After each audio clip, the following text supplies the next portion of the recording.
tick, tick, tick on the wall. Maybe you could have it all. Get down on your knees and pray. Maybe she will let you stay. Good enough if you play the game. Here comes the music, don't resist. Gotta keep on moving. Here comes the music, just give in. Gotta keep on moving. That was really sick. Bad clap, but it'll do. Nah, that's good. I gave us so much time there because I was like thinking, Patrick, you were gonna continue coughing for like another 10 seconds, so I like kind of built a buffer in there. Yeah, Patrick has taken up chain smoking on the podcast. He thinks it makes Yeah, I it thought cool. I have a kid now. Why not pick up some bad habits? Yeah. It kind of. Speaking of which, it does give you a good rasp. Yeah. Speaking of bad habits for kids, I feel like I want to add a little bit of context to making my son say bitch last week, or for the previous episode. It was, so the context of that is Nirav hadn't showed up yet, and Joe and I were doing some vocal warm-ups, and we were saying stuff like, Nirav is a bitch. Yeah, Nirav sorry, is speaking of being a bitch, hold on, I got a spider here next to me. I gotta do something about this. That's fine, I'll keep saying this. I was saying, Nirav is a bitch, and then as I said that, my son said, bitch, and then myself, Alexa, and Joe fucking lost it. So I was like, hold on, I gotta record this. This is way too funny. So I hit the record button, and I was like, James, say bitch. And he said bitch, and it was very funny. So that was the first bit of context. The second bit of context is that babies swearing is just funny.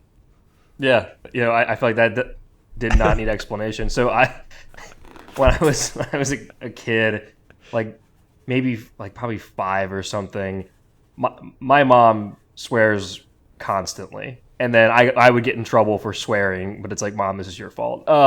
You did this. But there was one time where just I had heard the word fuck so frequently that I just thought it was a normal word. So my grandmother was in town, and we're hanging out, and I just very politely asked my grandmother, Grandma, can you open the fucking door? Just not angry, just like, hey, Grandma, can you open the fucking door? Oh, it's fucking amazing. Oh my gosh.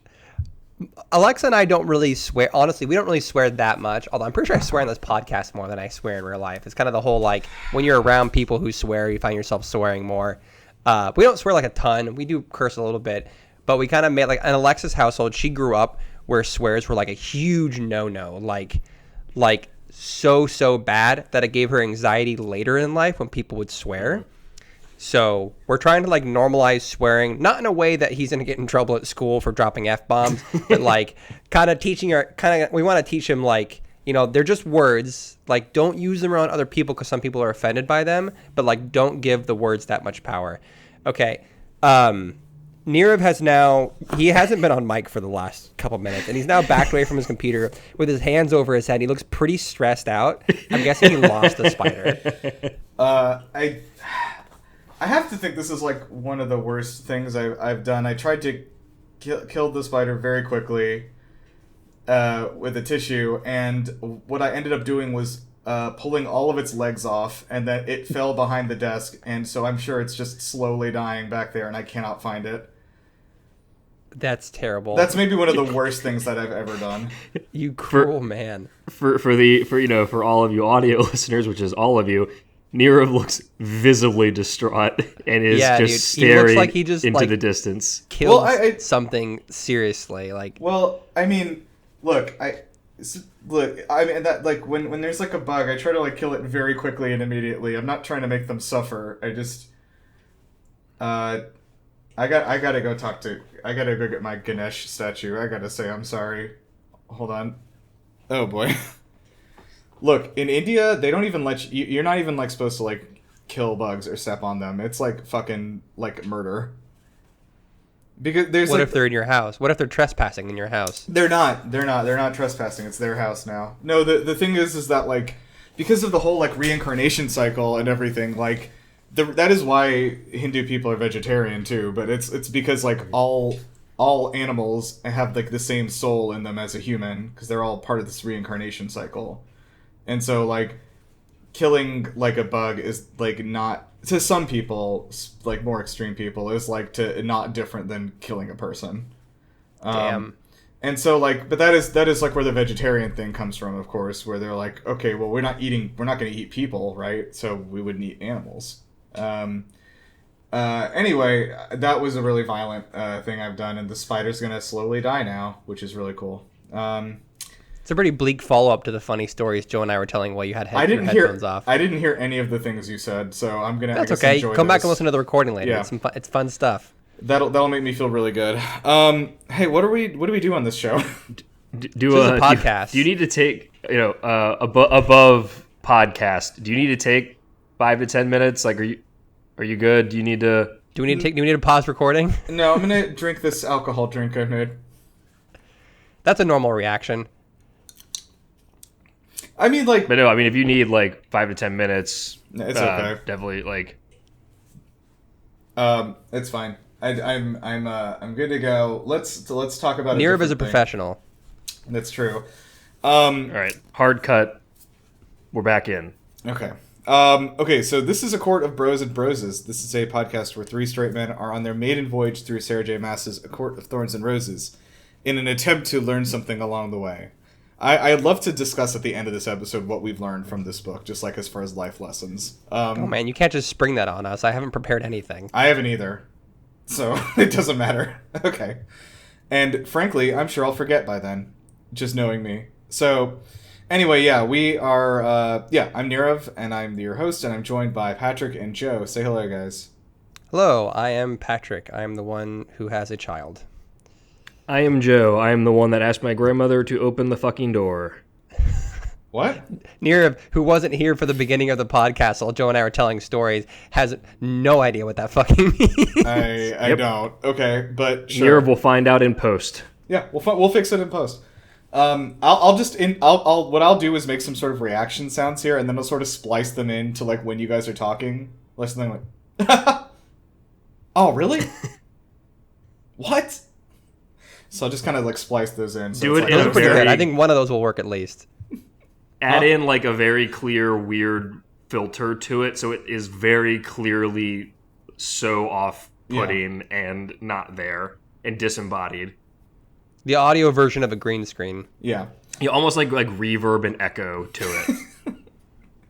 I'm a ghost, so I'll just kind of reverb that, and I'll put it in there. Okay. Why am I creating all this work for myself? Let's talk about this book. Because You you're creating work addicted for to doing yourself. that. That's Yeah, true. you do that. I think that every is not episode you're like, that is not a "Here's new a- thing for me. Here's a fun thing I could do that's creating work for myself. All right. Oh, now it's Joe's turn to take his headphones off and dip. Okay. What's he doing? Oh no, he's What back. just happened, Joe? Okay. I believe that we have just finished. Yeah, we're starting on chapter 63. So I'm sure you've seen this is the last section of the book for book 2. Oh, sorry. Pull that up again, please, for me. For our audio listeners, we have Joe holding a mug that says Tamlin Lil Bitch Tears. Tamlin's Lil Bitch Tears, and he's drinking out of that mug. Which is really powerful. It's very good. It's very good timing for this. When did you get that episode? My girlfriend Abby bought this for me maybe like 3 weeks ago. Oh, that's very maybe sweet. more, maybe like over a month ago. I like Perfect for this episode. that. I agree. Yeah. This is a good time to be drinking out of that mug. Okay, so I believe that we were starting on chapter 63, and this is going to take us to the end of the book, chapter 69. Nice.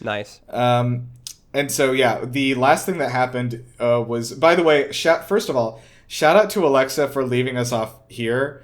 What a fucking masterstroke. Because, like, when we get to the end of this first chapter, 63, I just started choking on my drink. Like, I don't want to get ahead of myself too much, but, like... And also, our predictions at the end of chapter 62 are garbage. so... Like, if we had ended in 63 Pure and 62, garbage.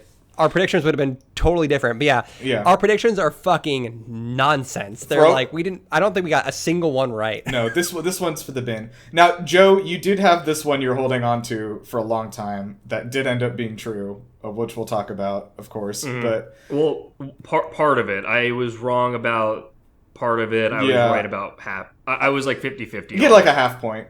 Yeah. Okay, so yeah. Anyway, this was the chapter. I call these chapters.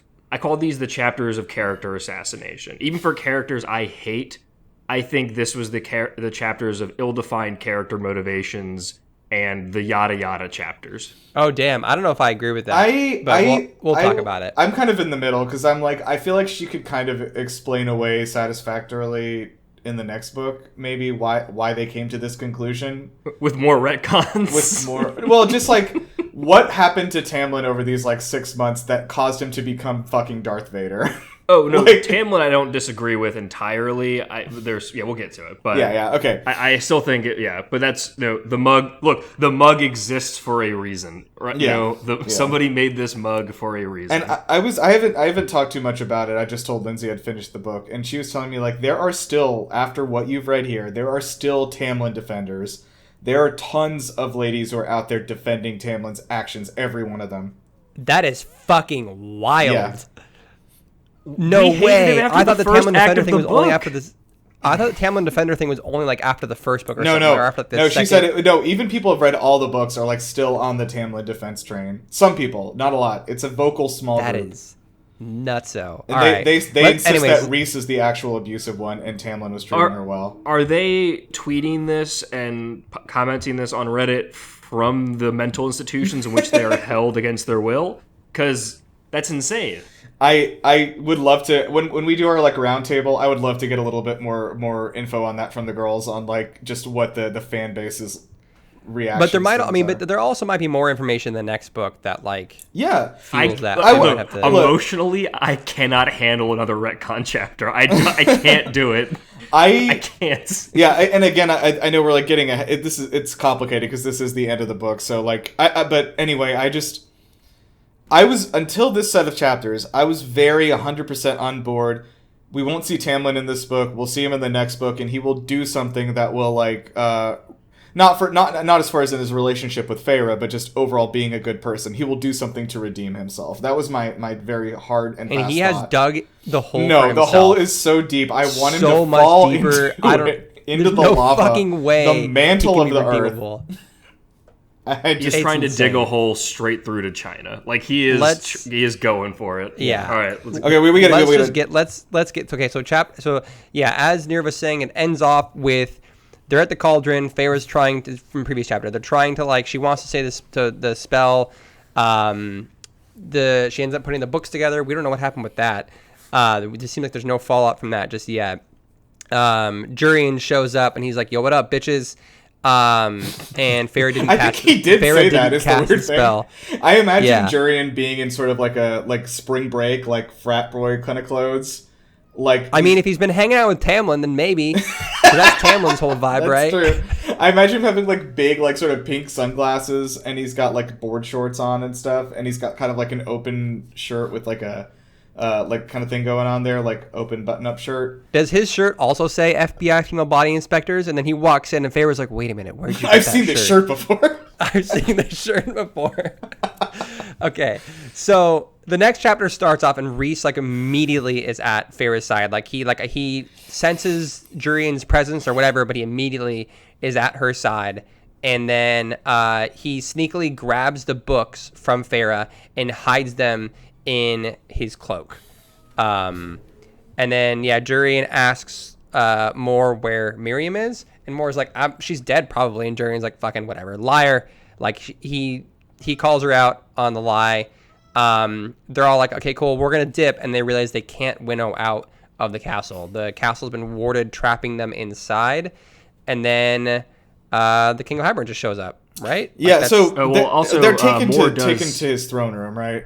Yeah, well, Mor does say to Jurian, yeah, we're lying. Like, she's with Draken, their mate, and they're married. Oh, right. And then they realize, Jurian just like, ha ha ha, you activated my trap card. And there's wards all over the castle, and they can't use it. Their powers are completely, like, severed. They can't do shit. Yeah. Well, they can't winnow. And then when they see the king, they realize that there's been, like, a lock on all their powers. Oh, well, no, even before that, she notices that Rhys is trying to use, like, he kind of can, like, start trying to summon his powers, and then it just, like, hits a wall and stops. And she can't, you're right. She can't, what's the term for what they are? They're like telekinetic powers. I always forget what that's called. A telepath? No, well, there's a What do you specific think? term that they have in here for what they are. The Shadow Singer?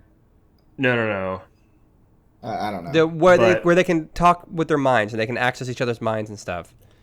It's like a specific power that. Oh, I don't remember what the term is. Yeah, she realizes that like that, even like the not bond, but the Barg'n bond has been like cut off too. Like there's just nothing that they can do. There's just like, yeah, she mentions that usually she can feel his like adamantium whatever wall that she can like kind of access and get to talk to him. But she says it's been replaced by like a stone wall. Like it's like it's a totally different, like inaccessible, like, and she is cut off from her powers too. I know the quality isn't as good, but I do like the selection variety at Barg'n Bond. They have like a lot more stuff, and the building's like almost too big. It's like, what are they putting in here? Like that they need a building this big, but like still you can get some good stuff there, but it does take some hunting. Yep. Okay, so the next thing that happens basically though is like Jurian he does have some kind of powers then. So like I don't know what. No, Jurian doesn't do anything. I don't think he showcases his power in any capacity. Mm-mm. They realize they're all cut off from their power, and then Jurian brings them to the throne room, and then the King of Hybern shoots a poison ashwood arrow through Azrael's chest. Yes. And I was like, yes, it's happening. I was right. And then it doesn't. I was like, my first reaction was like, no fucking way. There's this is like the huge red herring. Yeah, for sure. And then the King of Hybern's like, careful, I'm in control of this poison. If you don't do what I say, I'll spread this poison to the rest of the body, which feels like a bluff. And then you realize he's not bluffing. He really is controlling the poison. So one thing I want to say up front is that after hearing the dialogue here, our casting of Josh Brolin, a.k.a. Thanos, as King of Hybern was spot on. 100%. Yeah, it's pretty good. Should be playing him. So this is also where the yada-yadaing begins for me, where in this part, she gives there are times where she doesn't even give the king dialogue in this period. She just says, oh yeah, then the king did this, and then the king did that, and then the king walked him over here. It's just, there are parts where Sarah realizes, okay, I just need to move this plot along. I'm just gonna yada yada yada yada. A lot happens in a very short amount. I of time. agree, Like, and I had to goes. I actually had to stop and like restart one of the chapters in this section because I think I got so lost. I was like, okay, it's like, well, actually, this, and then like, you know, Tamlin takes off his mask and he's also a lizard person. You know, it's like, so Nirav and I talked about this briefly yesterday, like leaking content. No, 30 seconds. No. Yeah, and he described it as the episode of Community where they keep doing the fake killing part, the conspiracy with, like, theory one. The conspiracy theory one. And like everyone keeps revealing that they were doing a different conspiracy the whole time, and then they shoot somebody, and that person's like, actually, I'm alive, and I was doing a different conspiracy with this person. And it happens like 6 times. So it was kind of like that for me. Going back through it now, I think I understand what happened. I think that maybe I think like doing what Joe said and kind of maybe pacing this a little bit slower and maybe writing out the dialogue might have helped me like grab onto the things as they were happening, because it definitely flew by real quickly. I think this part could have taken place over a series of maybe 10 to 12 chapters, and this book could have been paced a little bit differently if this was the climax of the book you wanted to go for, personally. I don't know. I think there's a line though, right? Because also that would have maybe felt too drawn out. Like if the King of Hybern walks in and we get 3 pages of him monologuing at Farah, I would have been like, oh, fucking shut Here's up. what I would have done is like have the first reveal of Tamlin being a traitor and them getting captured, and then a little bit of downtime, and then the second reveal of we have your sisters, and then that climax happens. That could have helped pace it a little bit. I guess, but like the nice thing about it being, I mean, nice isn't the right word, but like the benefit of it being paced like kind of frantically like this is that it doesn't give Farah and the team time to react and make a new plan, which only helps add further strength to the fact that Reese and Farah, I mean, we're getting way ahead of ourselves, but like, as we find out later, Reese and Farah, like, they didn't have a plan in advance of this, but they're so connected, they were able to execute a plan fucking balloons every time the fucking balloons. I did a peace sign on accident, and the balloons came up for all our audio. Why do you keep doing peace? Why are you doing peace signs so much? I was showing two fingers and showing the two fingers come together because Farah and Reese coming together. Anyways, they didn't have time to come up with a plan, but like it speaks so strongly to their bond that even when they're cut off from each other, they're so aligned. They were able to like basically ad lib a whole plan and have it work flawlessly given the circumstances. Like I think if we had drawn this out and given them time to like have downtime and talk and recoup and make a plan, I think you lose a little bit of that impact maybe. Yeah, I can see that. Because they did kind of, like I said, they kind of tie it together a little bit better at the end when they're like, okay, Reese, they didn't come in here totally unprepared. Like they didn't expect the Tamlin thing, obviously, but they were prepared in case things went sideways because this was a fucking dangerous mission. So like, anyway, for anyone listening who hasn't read the books, we're doing them a disservice by getting ahead of ourselves. So we should kind of go back. Chapter 63, they get to the hall where the King of Hybern, Josh Brolin, who is she specifically notes is of just slightly above average height and also beauty, and has to which for this world is a death. For a world where everyone is a fucking hottie, that's a death sentence. Yeah. So Reeson, when they walk in, he says to Reeson, "You could not live with your own failure, and where did that bring you? Back to me." And it was just, whoa, shit, he's back. Whoa. Yeah, snaps. Reference, right? But then out of the shadows walks Tamlin and Lucian. Well, so first off, doesn't the king say like he says, now that I've upheld my end of the bargain, I expect you to uphold yours. And it's like, who's he talking to? Yeah. And then they walk out. And then we get a reaction first of Farah's face. Like Farah says, like she starts shaking her head no, and she's like, no, I don't believe it. I refuse to believe it. I'm like, who's it gonna be? Who's it gonna be? And fucking Tamlin and Lucian are there, and I was like, whoa. There is what? no dude. Like nothing on earth could have prepared me for that. I was 110%. I was like, what the fuck? I was 110% ready for it to just be Ianthe and like. I thought it'd be Ianthe, right. Yeah. But.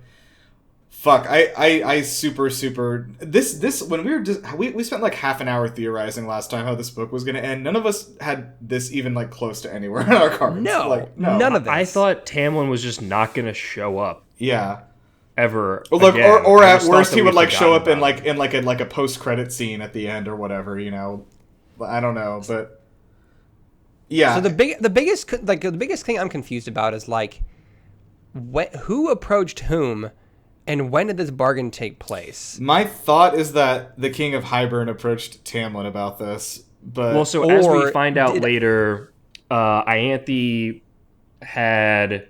This is slightly getting ahead of ourselves, but he does reveal that he had been conspiring with Ianthe for some time because he explained that, hey, the High Priestesses have always been subservient to the High Lords. In this world that I'm going to rebuild, it's going to be a world without the High Lords, and the High Priestesses will rule. Obviously, he's probably just making that shit up, but it appeals to Ianthe, who is power-hungry and crazy. So she allied with King Hybern pretty early on and has kind of just been whispering to Tamlin in a worm tongue way this entire time, saying, you know, this could be the way that, you know, we can get Farah back, or, you know, that definitely could have happened.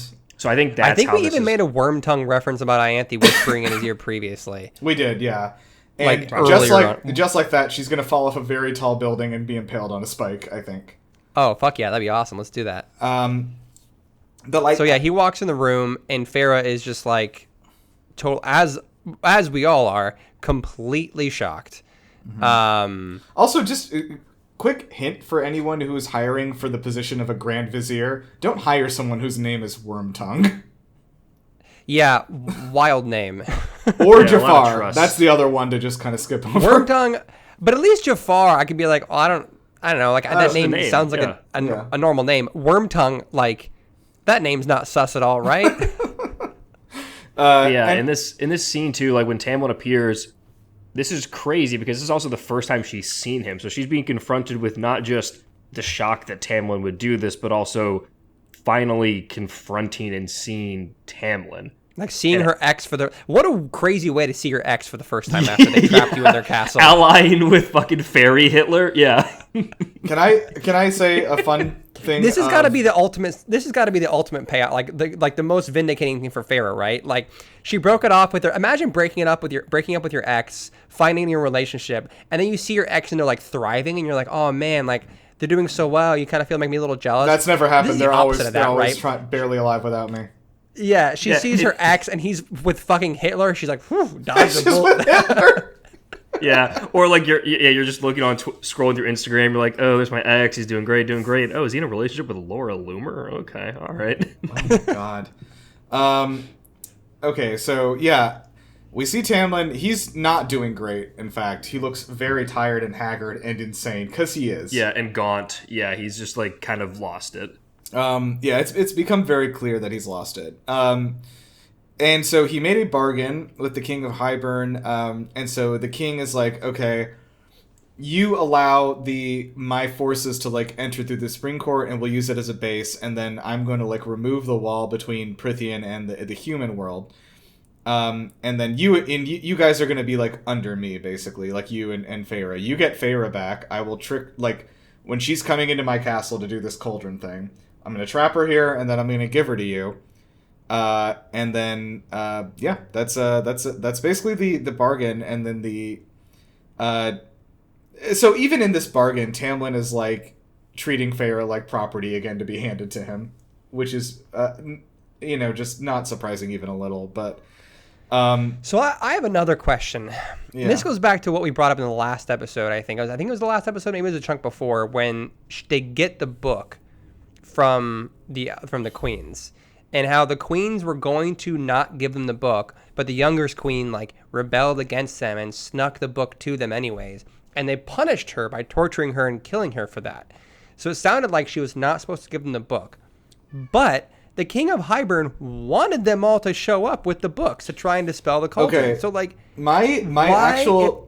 this is actually my thought of what happened, and I may be again like theorizing just too much here, but my thought was that the young queen who gave them the book did that as part of the plan, and then in order to drive home and really convince Farrah that like this was not like part of some setup, that they killed the young queen in front of her, like they impaled her while she was watching.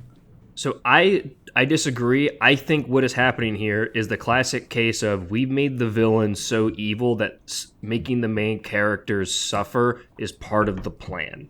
Because otherwise, all of this is nonsensical and really fucking stupid.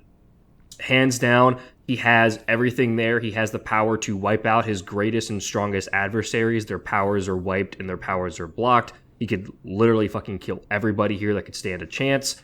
Why would he need Tamlin to even go through the spring court? All of this is really fucking stupid.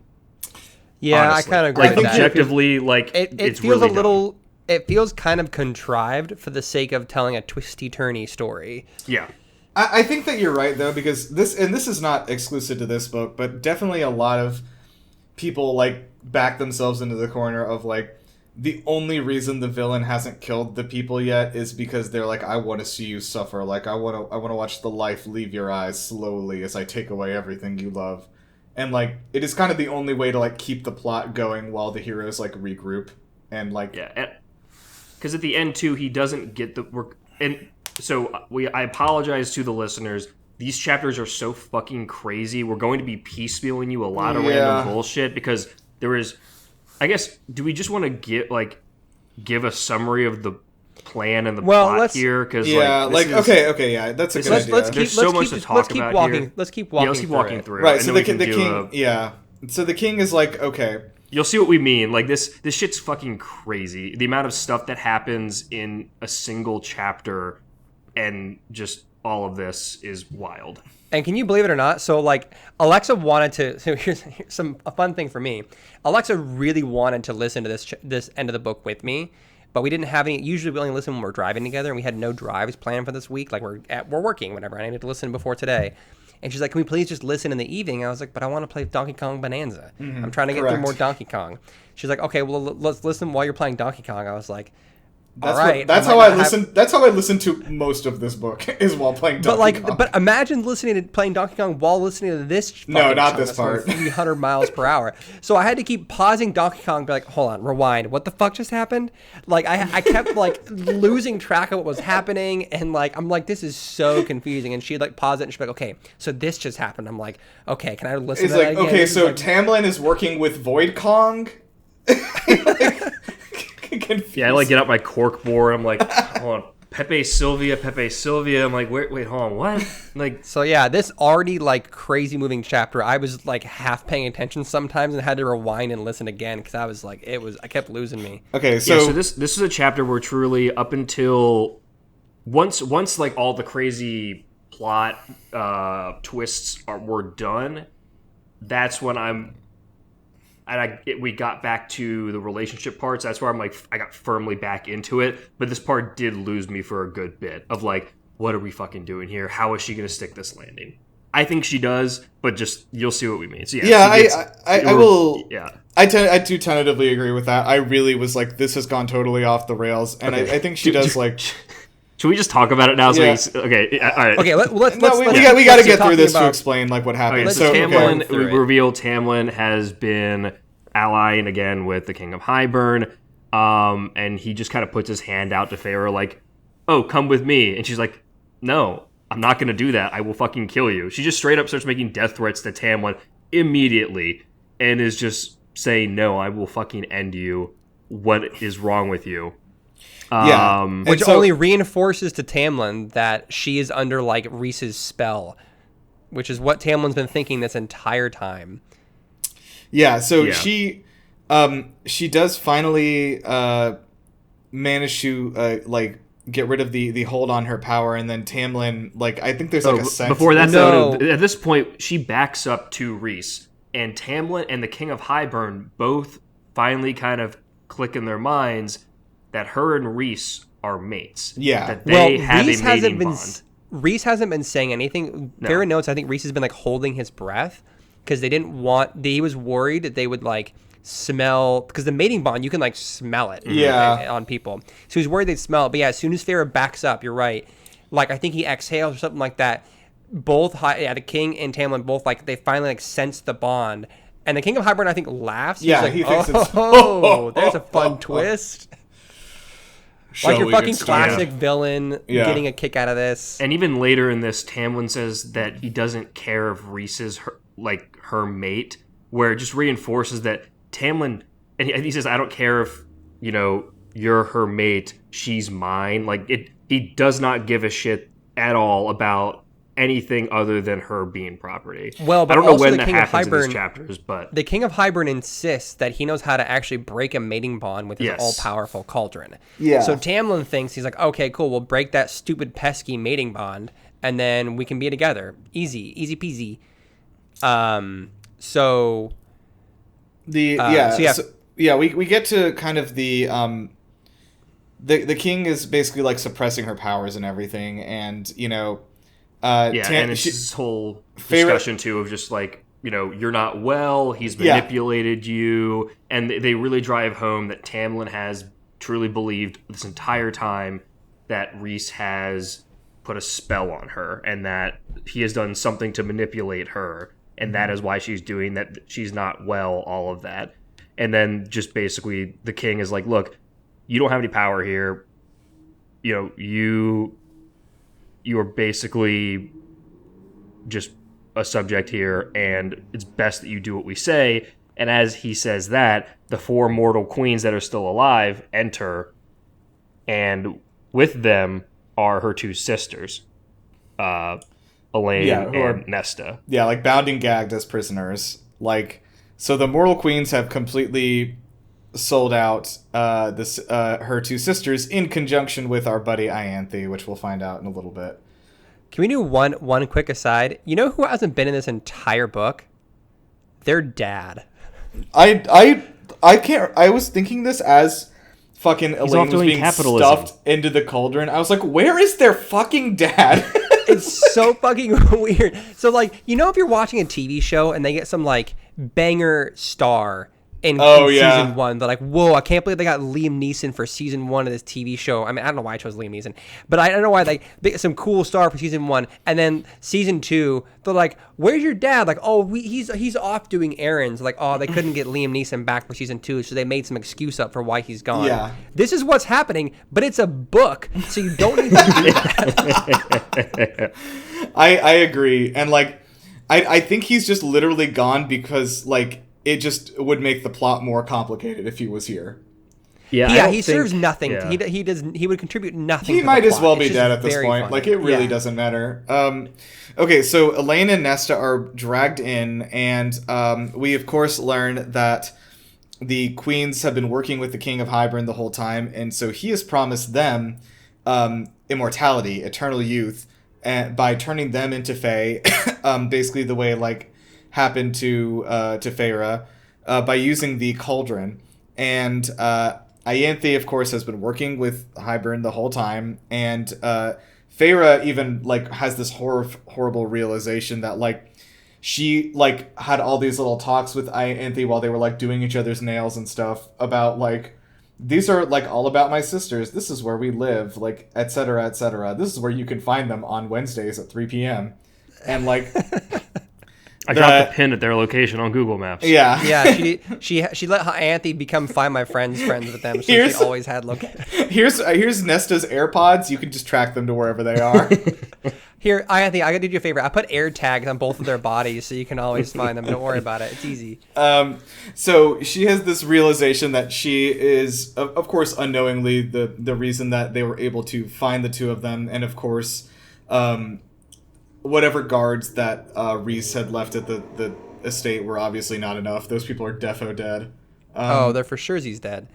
So So this is also like, so also when the sisters walk in, to Tamlin's credit, he's actually surprised. Yes. He's surprised, and he's actually angry. He's kind of like, hold on, this wasn't part of the bargain. You told me like I would get Feyre and you can enter the spring court. What are her sisters doing here? Because again, I'm not defending Tamlin. No, but like I monster, but he does genuinely care about Feyre, even if he has a fucked up abusive way is the of thing, doing it's it. like, He's an idiot, though. He's an idiot. For the sure. King of he Hybern is an told idiot. him, Yes. I'm going to tear down the wall because he's going to invade the human realm. Why would Feyre ever be okay with that? Why would she ever love you after that deal? I mean, he is such a fucking dipshit. I will say though, I do agree with Patrick, because like when they got dragged in, I was like, I even have to suspend my disbelief like a little bit to believe that Tamlin would make this deal with the King of Hybern in the first place. But like, yes, there is no amount of disbelief suspension that would have got me to believe he like sold out her sisters, like, which I'm glad he didn't. Yeah, but still, but that's what I'm saying. I think even for Tamlin, I think all of this is a little bit of a character assassination for a character I didn't think had much character left. Yeah. Even Lucian too. Lucian 100% character assassination. Fucking took him outside the shed, blew his brains out with a shotgun. Like, this is the most character assassination ever. I felt really bad. Never agree Lucian, to this. yeah, Lucian. I'm really disappointed in Lucian for just being here, but I think, as you know, and as we keep criticizing Lucian for this, he's absolutely Tamlin's bitch. He is 100%. He feel like he owes Tamlin his life, and he has absolutely no spine of his own. Like, Tamlin will tell him to do anything, and he'll go along with it. The only way I'm gonna forgive them is if like Lucian drags Tamlin into a volcano and they die, somehow destroying the ring. Like, at this point.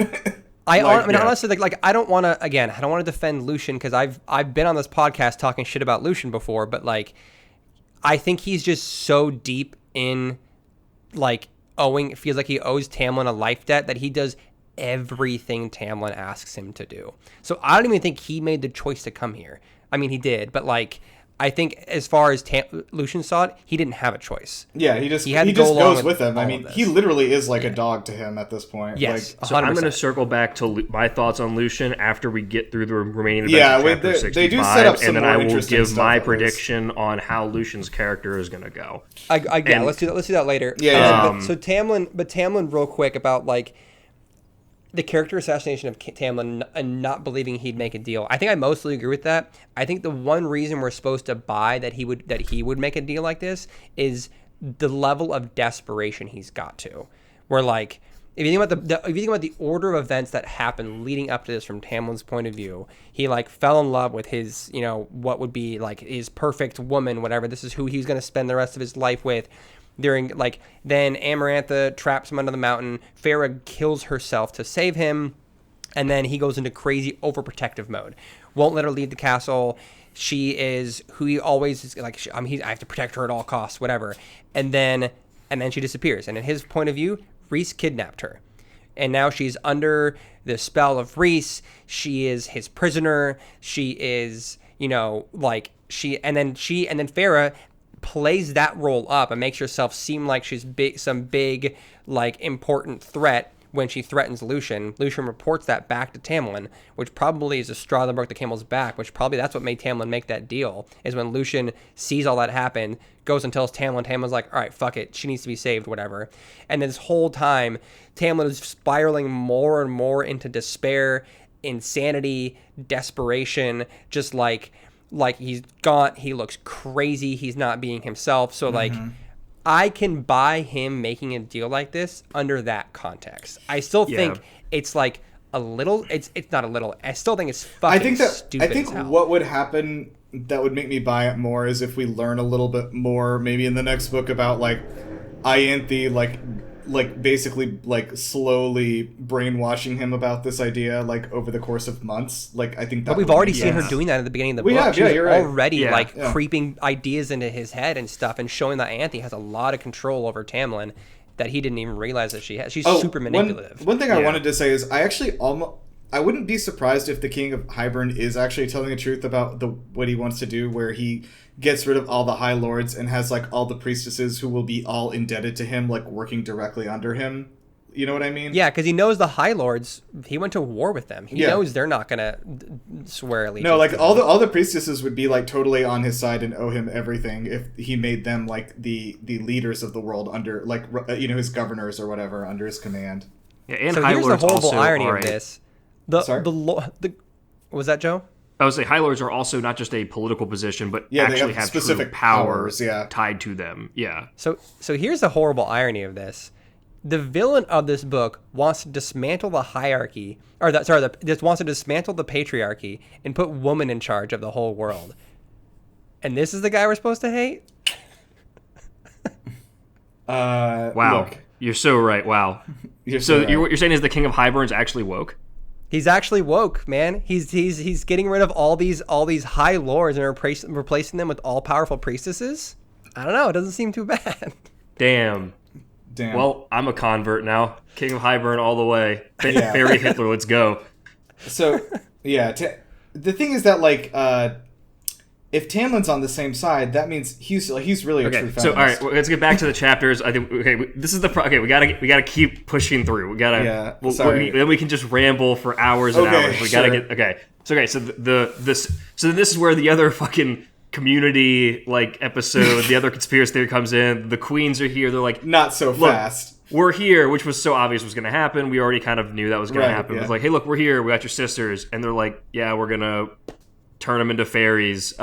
Basically, like the sisters are there. The sisters are there as guinea pigs. A test, basically as guinea pigs to show the queens that it's possible to turn mortals into fairies. Yeah. But it explicitly is said that you have to be very strong-willed to survive the process. It is not a instantaneous 100% success process. You have to be a strong-willed individual that wants to truly live and fight through the process. Which is like Elaine is not...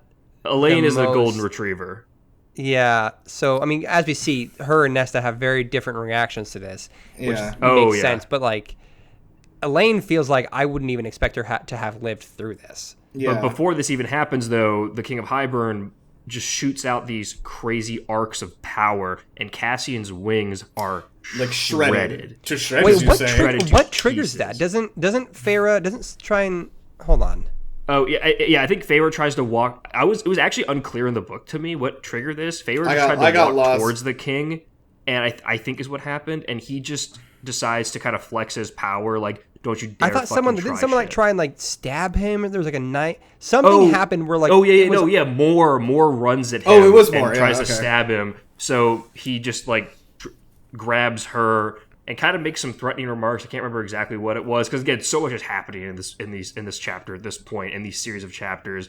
Yeah. And he kind of like just I guess throws her back and then just kind of flexes his power as Cassian's wings are start getting shredded by these blasts of power, which we all know Illyrians and their wings, like that's the most painful thing you could possibly do. Yeah, Cassian like wails in agony as his wings get shredded. So Azriel's now out for the count with a poison arrow through his chest, and he can't do anything because of the poison.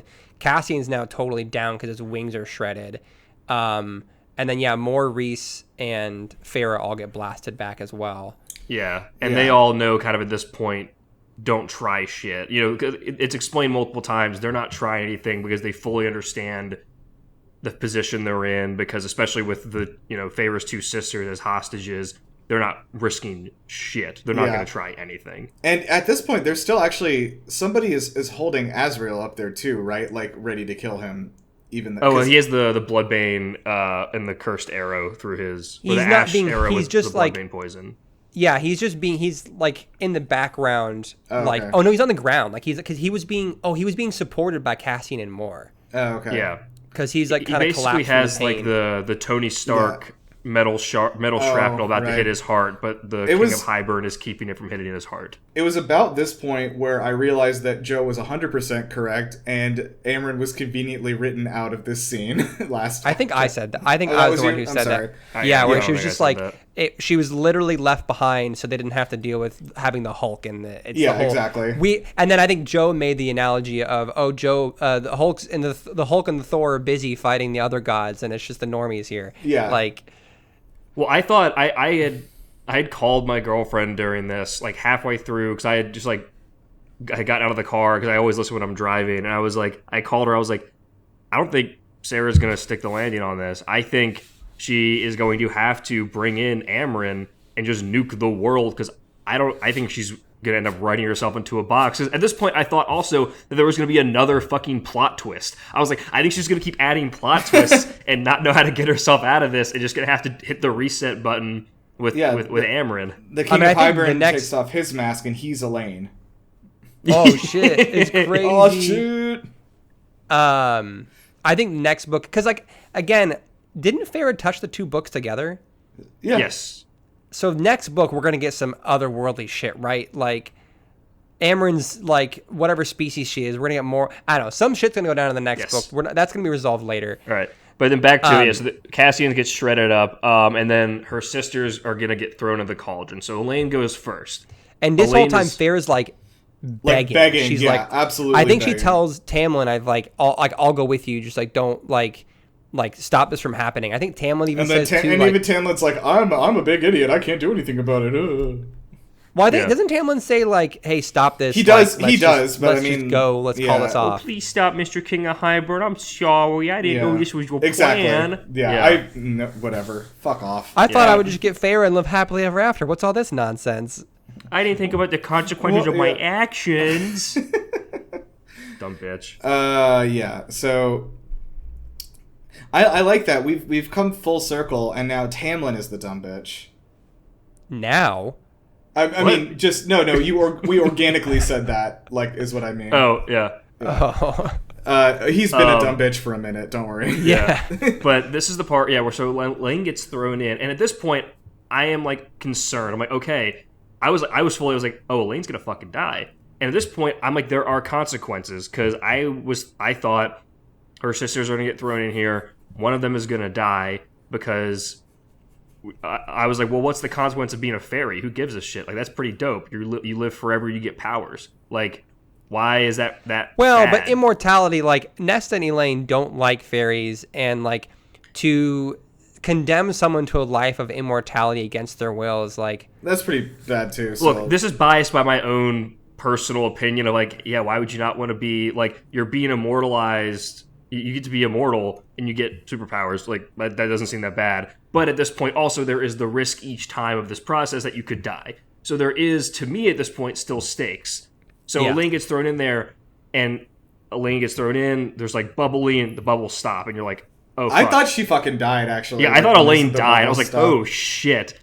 I was like, we thought Az was gonna die. I did not see a sister death coming in here. And then the cauldron just spills out and like spills an ocean of this like black or green goo. I don't remember what it was. And then Elaine like just some comes nasty out. like viscous some sort of liquid. licorice, Yeah. some sort of licorice sauce. Yeah, the Weapon X juice. And then Yeah. Elaine comes out and just has pointy ears and she's like, oh my god, she's beautiful. And they just had to keep commenting that like she's wearing this sheer dress that shows her boobs. Yeah. They had to be written in for some reason by Sarah. It was important. It was important. And that the guards kept laughing at her. I'm like, they're boobs. Why are you laughing at boobs? Like, Yeah. Why they're like- laughing at like, haha, this human woman is turning immortal now. What an idiot. haha, you're a Okay, dumb naked and I need fairy. to It's say like, this. what? I need to say this okay, next two thing guys. because I gotta ask. We're two straight guys. Three. Wait, you're two straight guys. I'm a third straight guy. That's What's happening right now? I'm questioning. No, hold on. There's a point to this. I'm questioning the guards. It was explicitly written in by Sarah that the guards are all laughing at Elaine for having like this wet sheer dress on, showing her boobs. I must Have you have missed ever- that. have- thought they were just I laughing know, at, I like- remember this line. No, I have you remember it. ever seen boobs and started laughing at boobs? No. Like Depends on the context of boobs. No, but like in this context, have you just like, would you Yeah. ever see this situation happen? and Not just be on like, not on an like- unconscious dying woman. yes, like pointing and laughing, like ha ha ha ha ha ha ha. Like what is? So I thought that was more laughing at like, haha, he showed her. No, No, I think it was the boobs. it was specifically written she like was they're, like- they're laughing yeah, at the fact yeah. that they can see through her dress. It was a weird thing to write. Okay, I need to say this next thing because I was driving my car when this happened, and like it's like Elaine's turned into a fairy, and then it says something like Lucian's name, and it's like time like froze around me, and I like my eyes opened wide, and I could like see like Taylor Lautner. And I was just like zooming in, like it was like I was like zooming into Twilight, like I was like imprinting. I was like, I'm imprinting. It's happening, and I had some sort of this weird out of body experience, and I was like, I knew what was happening like before it happened, and I was like, no, and I felt like I was like zooming towards it. Yeah, well, I mean, I kind of had the feeling that I didn't expect the mate line, but like when Elaine falls out of the pot, like Farah can't, like they won't let Farah get to her, but then Lucian like runs to her and like puts his coat around her or something like that. Before the mating bond snaps into place. So as soon as that happens, I was like, they're trying to push some like Elaine. No, dude, Lucian I knew narrative. he was about to fucking imprint on her 100%. Yeah, but I was like, they're pushing some narrative. All right, Yeah. and then it said like Lucian. Lucian just said he just like looks. he shocked, says like and he this goes, is like you're my mate. She's my mate. Yeah. Yeah.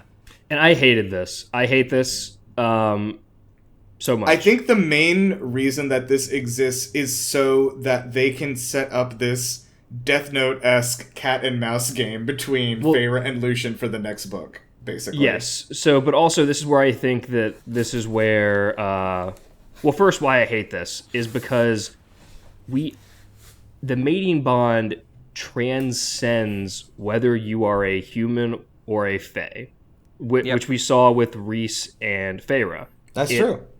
We knew that. Like, it snaps into place when you are a fae, but the inklings of it transcends. We have never seen Lucian and Elaine interact. They've never And met, though. We also never saw. She never wrote in anything when she walked into the room. She didn't write in anything about like Lucian or Elaine reacting to each other's presence until she became a fae.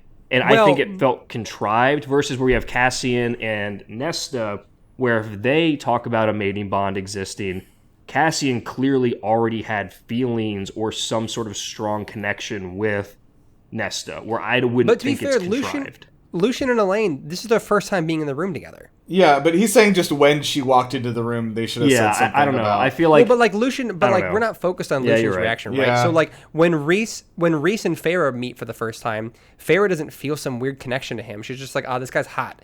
And then he shows up again later, and he's like, this fucking asshole. Like, we have a whole That's true, book yeah. of Reese and Feyre interacting, and we don't find out until 2/3 of the way through this book that Reese knew, but didn't say anything. So like, there's a whole bunch of history to show that like retcon Batman. Feyre was totally ignorant to it. Even after she became a fairy, it took 2/3 of the book for her to even realize that Reese was her mate. Yeah, you're right. To fully realize it. I do think that, like I said, though, I feel like this, first of all, again, anytime it's not a baby, I'm just grateful it's not a baby. Again, Twilight baby. The age difference percentage-wise is pretty rough still. But I do think also this is where, so my comments on Lucian, I think Lucian has been, like, because I think I had commented earlier in this whole podcast series that I think he was going to turn earlier in this book good and finally, like, I thought that too. I said Tamlin. it. Yeah, I think I was a defender. I admitted I was wrong earlier, but this feels like a step too far for him to ally with the King of Highburn just to support Tamlin. Feels like a incredible character assassination. But I think what we're going to see now is because his mate is Elaine, and we know that the mates will do anything to protect their mate. I feel like Elaine will convince him to trust Feyre. Obviously, they didn't do this later. Cat and Mouse we'll get to, but I feel like through the relationship with Elaine, he will be a reformed ally to some degree, or at least a reluctant ally in their war against Tamlin. Here's the thing I'm worried about is that Lucian is going to eventually turn and help Feyre just because of Elaine, which wouldn't really be character development. It would just be doing a thing to get something he wants. Oh, I don't think he'll be great. I don't know if he's going to be like reformed, but he will at least be an ally in the sense that their goals are aligned for whatever reason. But to Nirav's point, I think it would be a lot better Lucian development if he realized on his own that what Tamlin is doing is wrong, and he, for his own reasons, decides to finally drop his undying, unending, unquestioning support for Tamlin because he realizes, maybe Tamlin fucking sucks. So, like, for him to finally turn on Tamlin just because suddenly he has a mating bond click into place feels like kind of like an easy way out. It feels like it wouldn't do any... It just, like, if that happened, it wouldn't say anything about him as a person. But like I said, he would just be doing a thing to get something he wants in exchange.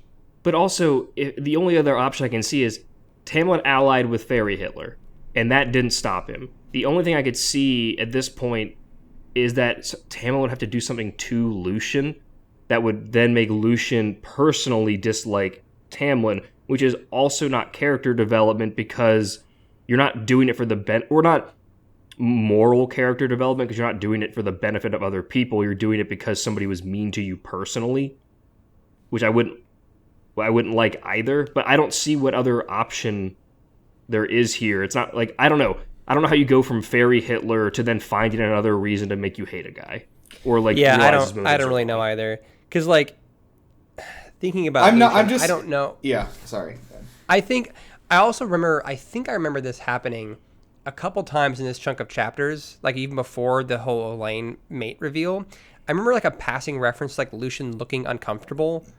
Like, oh, Tamlin comes forward and he's here and everything like that. And Feyre's like telling Tamlin she's going to fucking destroy him and ruin his life. And Lucian is in the background. I think there's like a note of Lucian looks uncomfortable. I'm like, don't try to like make Lucian seem like, oh, he's been, I don't know. I'm not feeling sympathetic towards Lucian in any capacity. Even if he's uncomfortable. No, I'm not either. And I'm kind of at the point where I'm with Fairy Hitler. I'm a little uncomfortable. Like there are characters like this where you start out feeling bad for them because they're like working for the villain and they're being like bossed around, and then even if they kind of like come through in the end to help the heroes win or whatever, it's almost like, yeah, but like, did you have to do all that other stuff also? And I'm trying to kind of imagine myself in Lucian's shoes, because like, let's say he did realize that Tamlin's bad, and he realized that going to King of Hybern is bad. What would he do? Because his family in the Autumn Court are all fucking monsters. yeah, Like, I mean, you're right. He doesn't have anywhere to go. Like, he and can then just in leave. his mind, as far as he knows, Reese is a monster, and Feyre is under Reese's spell. So like, Lucian doesn't really have. I'm trying to put myself in his shoes and like, I'm trying to make him like more sympathetic. I don't know. I'm trying to like figure out why he would do this, but like, his three options are stay with Tamlin, go to his shitty family, go to the serial killer, the insane person Reese, or like, I guess go to one of the other courts. But like, it doesn't seem like he has allies anywhere. No, I don't. No, think that's a he good does. point. I do always forget that people don't know Reese, the true Yeah. Reese. We do have to remember that they do only know the Court of Nightmares Reese, not the Court of Dreams Reese. And that is part of the whole point. And like, and maybe Lucian, from his point of view, thinks it's the whole argument of like, I can do more good by staying close to this person I want to try and change, rather than like leaving them. I don't necessarily always agree with that, but I kind of like, maybe that's his. I don't know. I can see a world in which the next book gives us some context to try and make Lucian redeemable, but I think it needs to be written very well. Yeah, to not that's what just I was kinda gonna give say. him It's like an easy way out. I feel 99% sure right now that Lucian will have some sort of redemption arc written in and will be like a friend of the good guys by the end of the third book. But whether I am still doubtful that it will be satisfying, I guess. But we'll see. I mean, it definitely could. I don't know. Because you could just be like, hey, I'm the counterweight to Ianthe still. You know, I somebody has to be counterbalancing all of this. But again, it's also to your point, Nirav, about there are characters that can be done well that were bad guys that then ally, like, or Jaime Lannister is a good example of I was literally thinking about Yeah, Jaime right now. Jaime Lannister's Imagine perfect imagine the last two episodes of the show never happened, Didn't and happen, like yeah. all of that. But that actually, what I was thinking about was even the part where like when he like goes again, like he has done all this bad shit, and he even at the he goes so far as to like free Tyrion like from even Tyrion's a being great example. executed. Yeah, him also. Yeah, like a lot of those characters are people that have very long like journeys to redemption, and they do get there and then then just forget about what happens at the end. But like yeah, like when Jaime or like even in the books, abandons- like did you actually read Yeah, the Song I of read the Ice and books. Fire books at all? I Okay, did. yeah. Like in the books, like their arcs are even, granted we're missing 2 fucking books still, but like any day now, dude. Yeah. Silk Song is coming out. This is the next. Winds of Dude. Winter is next. Somebody, did you see the thing that someone like was like Comic-Con? Somebody told George R. Martin, just dude, like, that is so rough. Oh, the that thing was about like insane. you're gonna die or whatever. What was this? Yeah, Well, like- yeah, so it was I think Jess posted the video in the server, and I watched it because I heard the story that like the general premise of the story is like, oh, like some angry fan asked George R. R. Martin if she'd let another author finish the book series after he died. I'm like, that's pretty bleak. That's a pretty fucked up thing to do. And I kind of assumed she was just like confronting him one-on-one. No, it's so much worse than that. It was a panel at Comic-Con with George R. R. Martin, Brandon Sanderson, and I think a few other fantasy authors. And it was like a big like fantasy authors panel. This woman goes to the mic to ask a question to the panel, and I think she's recording herself thinking like, look at this cool question I'm asking. And she straight up says, so George, like, and she gives some preamble about how like, oh, other authors finishing other people's work. And then she straight up says, George, you're going to die soon. Would you consider letting Brandon Sanderson finishing your books? And the panel's like, what the fuck? Like, Brandon Sanderson's like, dude, like, what? Like, it's a That's fucking really wild fucking thing. bleak. Also, like It's asking, disgusting. asking somebody, would you consider letting someone else finish your books is super different than saying you're gonna die soon. Like, Yeah, Yeah. she fully says, since you're going to die soon, would you let Brandon finish your books for you? I'm like, what the fuck? dude, yeah. people don't owe their fans anything. No, honestly. 100% agree with Honestly, that. if I were George R. R. Martin, I would intentionally not finish the books at this point. Oh, yeah. Fuck his fans. I would he burn my actually- manuscripts if I were him and just he let has it die. he has almost all of that shit written already. He just doesn't like feel good about it. Is basically the problem. And it's like, well, you know what? Is what it is. I Like, mean, because so from what I understand, the end of the show does actually line up with the end of the books. That what I was told was that the very last, basically the last bit of the show where everybody ends up is how the books were planned to be written. But none of the stuff that they did to get there between seasons like 6 and 7, 8 like have any relation to what's happening in the books. Yeah, because I the think stuff we- wasn't fully written yet. So George gave them. He's like, "Here's where everyone ends up." And Yeah, they're he's "All like, right, we'll figure it out. Figure it Yeah. out, and they didn't. And then everyone who watched the show had a bad reaction to it. And then maybe people would have had a better reaction if their stories to get to their places were better and a little more justified. But I think George, I'm guessing him after seeing everyone's reaction at the end of the show, he was like, maybe I don't. All right. Now back to our regular scheduled programming instead of the show that ended, 5 years ago? 6 years ago? Jesus. So, oh my God. So, Yeah, okay, so so then Lucian says Elena's Lucian's his like, mate. that's my mate, yeah. And then And also then Nesta is next to be Nesta's next. And when Nesta transformed. turns, she comes out and she is... Feyre immediately notices because of her kind of connection to the cauldron, kind of, as of being made of the cauldron and being reborn, that Nesta comes out different than Elaine. Elaine came out as just, as a Fae. But Nesta came out and, like, almost intentionally was like, I'm taking, like, because also when she went down, she, like, pointed a finger, like the angry monkey from, like, a Family Guy at the King of Highburn. And so when Nesta comes back, she's like, Nesta intentionally took more than she was supposed to take from the cauldron. She's like, fuck you, cauldron. I'm coming out better. And that there's, like, this rage and more raw power to Nesta than So there was it seemed like Elaine survived, like, just barely from the transformation. Whereas Nesta... Elaine is barely alive. Like, honestly, Yeah. I still thought that Elaine might die even as the chapters were going on because she was barely conscious. But Nesta, she gets dumped out of the cauldron. Whereas Nesta, like, I imagine her just, like, walking out of the cauldron because she immediately walks back and then she, like, pushes Lucian away from Elaine's body and she's like, get the fuck away from her. I need to protect my sister. Like, that protection for Elaine, I think, is what drove Nesta. And then, you mentioned her pointing at the King of Highburn threateningly as she's lowering into the cauldron.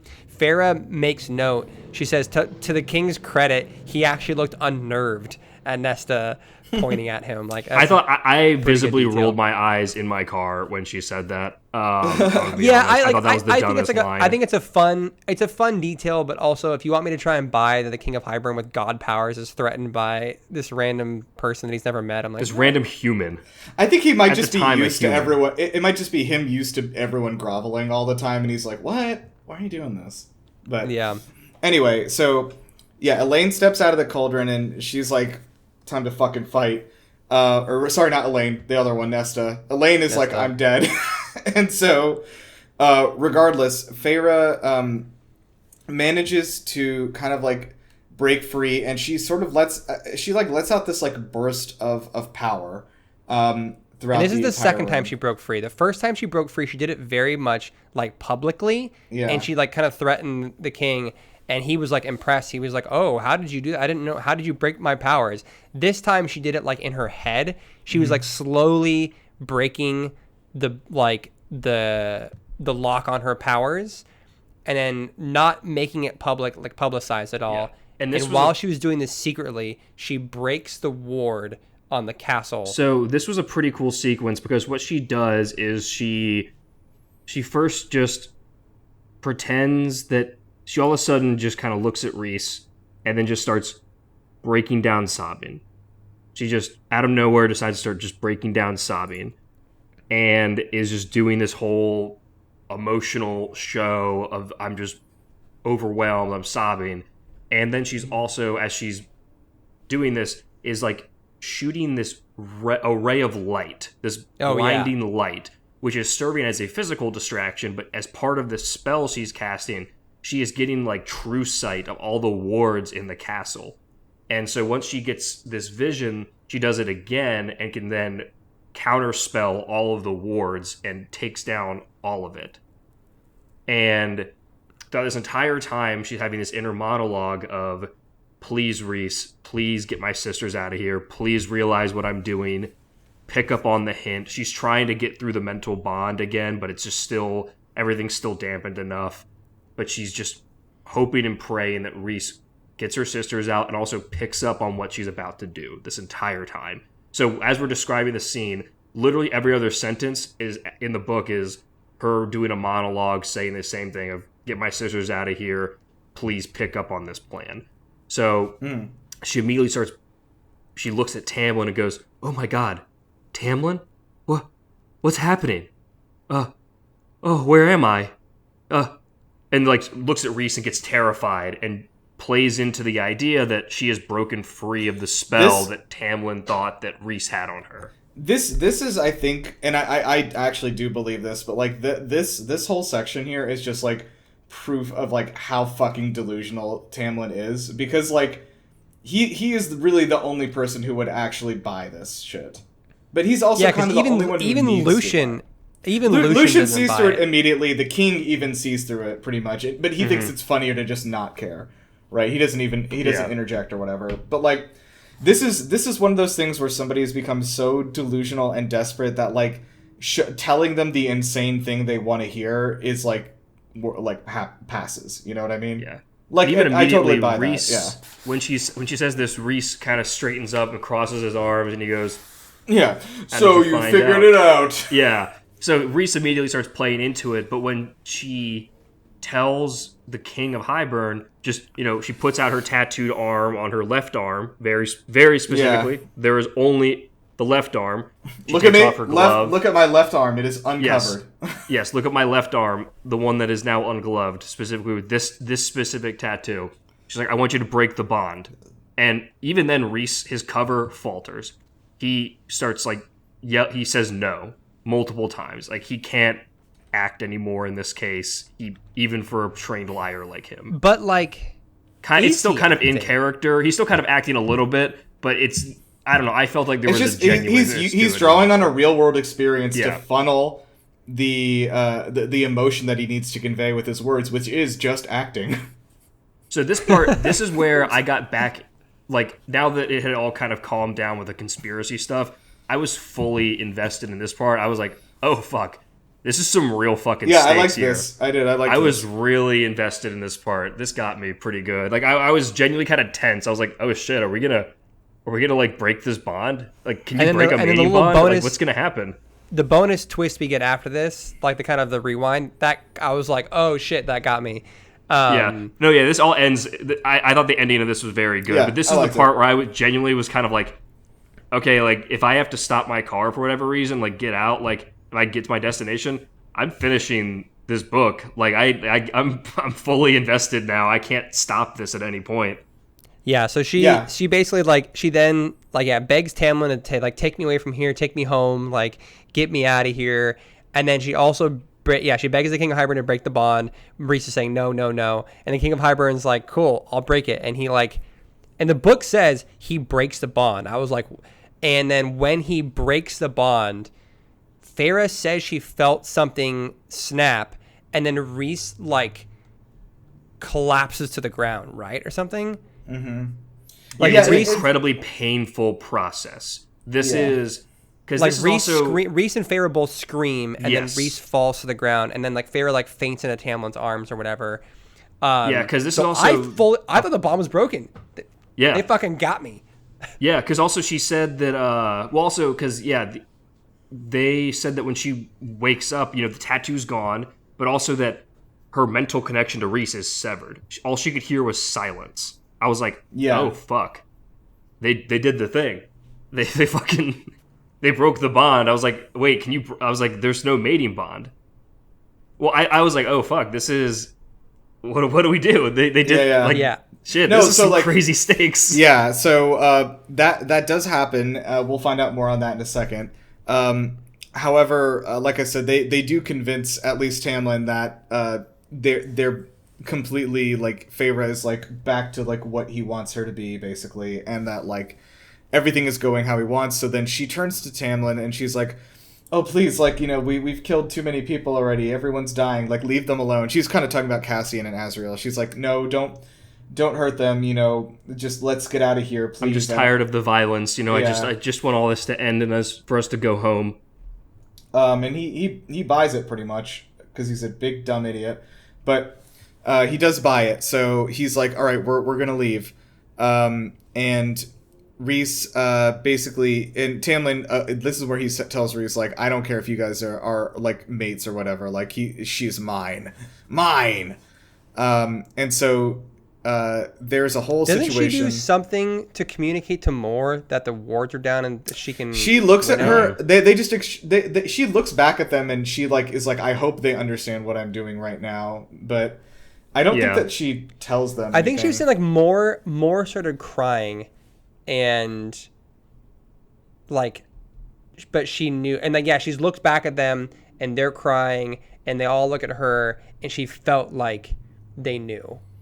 Yeah, because Moore even asks, Moore asks Rhys in this moment, what did you do to that girl? I thought Moore bought into it. Yeah, I forgot about that, yeah. She's like, Rhys, what did you do to that girl? Yeah, like, I'm like, oh, Moore's on board too. All right, let's fucking go. Well, no, I thought, I couldn't tell if Moore was in on everything that happened, I or think if she was playing along. Yeah, no, she was definitely playing.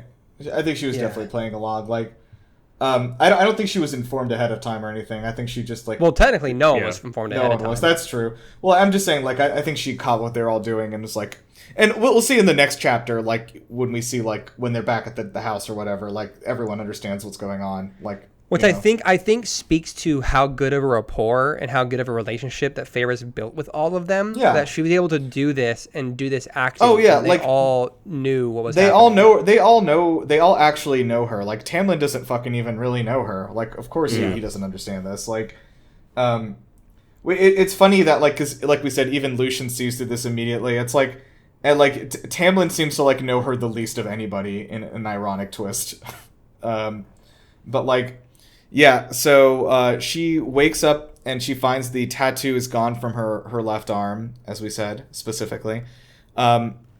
Moore is able to grab her sisters and winnow away. Yeah, before... and in this case too, so Tamlin was supposed to take her sisters with him back to the Spring Court. It was supposed to be Tamlin, Lucian, Feyre, and then Feyre's sisters were all supposed to go to the Spring Court.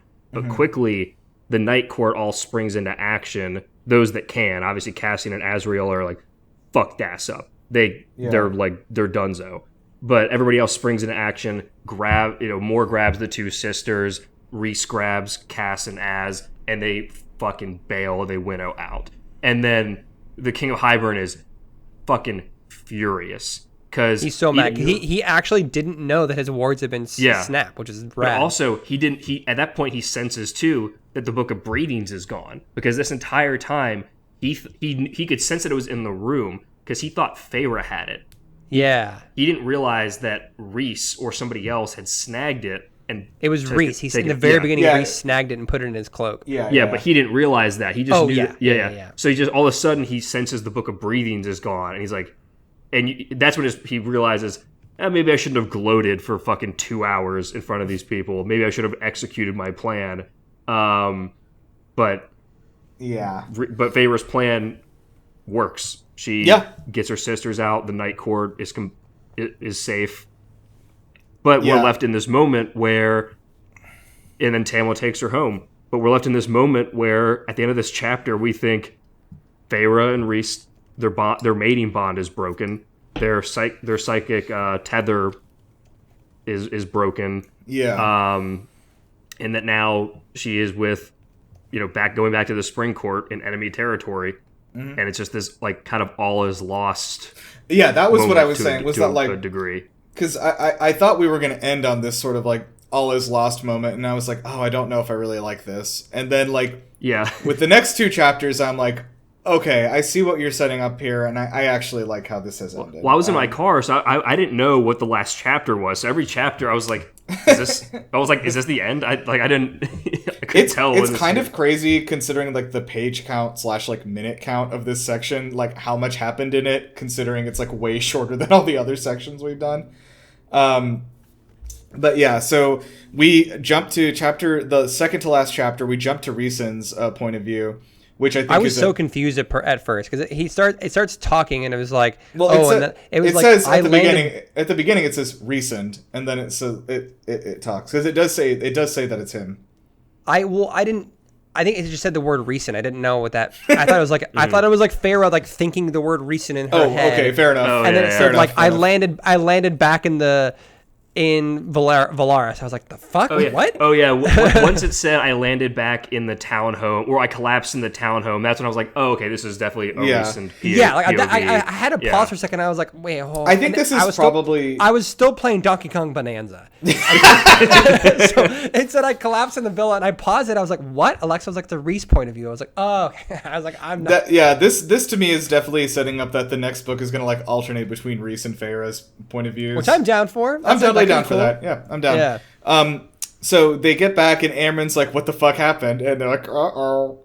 So Farah... And Amren keeps... the first thing Amren's asks is like, where is she? Yeah. And then they just kept... And where is she? Asking, where is she? Where is she? Like, Amren's like, I don't give a shit about any of you assholes. Where the fuck is Farah? Yeah. Like, half of your best friends are dying in front of you. Where's Farah? No, but they... Farah pretended to free herself. They all... I like this because they all, like...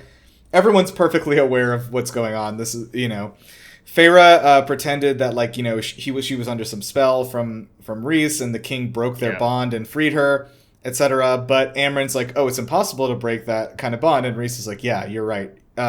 He did. Flashback. The king actually broke our bargain bond that I got at Barg'n Bonds. It was really cheap and kind of easy to break. But like Rhys lets everyone in the room kind of and the audience sit in a little bit of he that's true. He's like playing it up a little. This moment of like, what the fuck is happening? Like, oh, the bond's broken. And Moore's like, what do you mean? Everyone's like, what do you mean? And then when Amren says that, he's also really rattled because this is he's not intentionally trolling his friends, but it's just like that moment. It's like this. It takes a second. Because there's this whole monologue of he doesn't want to tell her what happened because he doesn't want to talk about it, and Moore is the one that ends up giving Amren the spiel of what just happened, in the previous chapter, and he's like, and he even says like, thank God she did that because he did not want to have to talk about it. And then he reveals like, yeah, you're right. Like he broke the bargain bond, which is crazy because that is still breaking. Like, we established that fairy promises and bargains are insanely deep magic. So it still shows how crazy powerful the King of Hybern is. And I think it's because that bond, the bargain bond, is such an incredibly strong bond. I think Rhys says that the King of Hybern, he's not some master of the cauldron yet. He thought he was breaking the mating bond, and he couldn't tell the difference between the bargain bond and the mating bond. Like when he's looking, I imagine he's looking at lines of code, and it says bond, and there's a line that just says bond, and he's like, yeah, I guess I'll delete that one. He deletes that one. Yeah, for sure. So. This part is dope. Amren's like, oh, we gotta get Farah back, and Rhys is like, nope, we know what we're doing. She's actually gone into Tamlin's court to infiltrate it from within on behalf of the Night Court, because now that they are directly allied with the King of Hybern, and not just that, Hybern is using Tamlin's fucking mansion as his base of operations now. Like, Farah is going to be in the heart of it, and that she is the High Lady of the Night Court. Well, specifically, like, Moore's like, what do you mean you made her a spy? Like, she did get her back right now. She's not some fucking spy. And he's like, you're right. She's not a spy. She's the High Lady of the Night Court. And Moore's like, what? But I also like, too, he's like, you're right. He was like, she's your mate, not your spy. He's like, no, she's my mate and my spy. And also, she's the High Lady of the Night Court. That was good. Yeah. That was good. Yeah, so and he's like, and also if they would have, and then also he goes like, it honestly, this kind of makes me think of Catch Me If You Can. What was the magic movie with Now You See Me? Yeah, Now You See Me. This makes it, if they had taken off the glove on her right hand, they would have seen that she had a matching tattoo. where the night before we had a high priestess Look. swear her in as the High Lady, and now Look, she's my equal in every way. Yeah, so basically, she has access to this same like suite of powers, essentially that Reese does, as Which she kind of being- already had, but now I guess it's like kind of it made it stronger or something. Well, don't no, know. I think it's just the fact that like there are certain things that only the High Lords can do, and like she has access to those powers now. Maybe they're not elemental avatar powers; they're just higher things. Yeah. Also, it's fucking crazy. This is the first time in the history of Prithian that a High Lord has been like, I don't know, make her my equal. I The don't know. patriarchy, am I right? I don't know if Yeah. it is. Didn't they say there were I High think he Ladies said a there's long ass possible. time ago? Yeah, like it's Like there have before the been, war yeah. with Jurian and all Yeah, that. yeah. Reese said there had been High Ladies before. Yeah. So But yeah, this is it's just been very hundreds of years. uncommon. Oh, yeah, Yeah. but also, Amryn comments, which also at first I think it's. I love this part because it shows that obviously they couldn't have planned this. Like clearly Reese is just assuming this is Feyre's plan because he trusts her that much. Yeah. But also, Amryn asks, "Wait, she's your High Lady, not like Consort or wife. not your yeah. consort, not your wife." He's like, "No, High Lady." And then Moore says, "So you're telling me that my High Lady is currently in enemy territory as a spy?" And he's just like, "Yeah, Yeah, man, she can handle herself. yep, Yep. But I like that. I do like that Reese still like he's obviously rattled, but he has like the utmost confidence that she's gonna be just fine doing this shit. You know, like she can handle it. Yeah. So that ends with basically being like, "Yep, your High Lady has made this sacrifice for everyone here for this court." Yeah. And she's basically in there, laying and waiting, ready for us to strike. And until then, they go to war. So they're Yeah, basically it's setting up the next such a book is good fucking line to war. end on. And Yeah. I think Till Moore's then, like, "What do we war. do now?" He's like, "We go to war." And then we move into the final chapter, 69. Nice.